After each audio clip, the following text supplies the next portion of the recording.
guys, combat sports, it's a business. So you got to be able to, it's all about the ratings and, so a lot of guys are, if they're smart, sometimes you go that route. Oh, Jake Paul's doing it now. Oh yeah.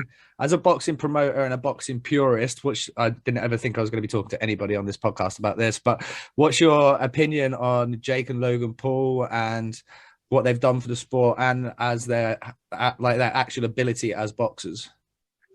I'll say this. I've had more kids join my boxing gym since Jake Paul started fighting than ever. And you know what? Boxing, when we talk about the NHL or Major League Baseball, the NBA, the NFL, it's always, the sport first, then business. Boxing is business first. And Jake Paul, whether you love him or hate him, he's a genius. He somehow figured his way into this sport.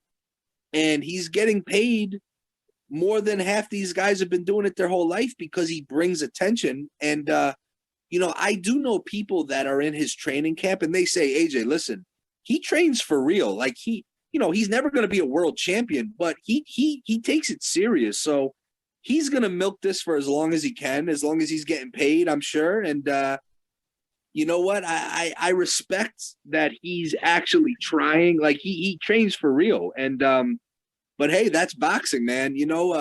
If you could put people in the seats and the pay-per-view buys, they'll find a way to put you on. That's something about boxing.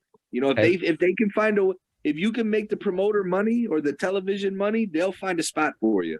Right, you're the expert. This is another rare chance you get. Not only are you a wrestling super fan, you're a boxing promoter.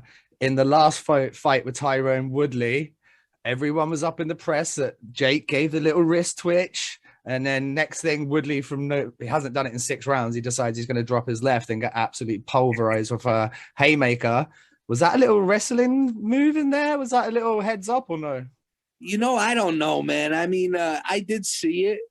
You just don't know. The only people that know is Jake, Tyrone, and God. Those are the only 3 that know. And, it's. Listen, only they know. I have no idea, but you just, you hear stories like that in the past with boxing, with shady things like that. You just never know.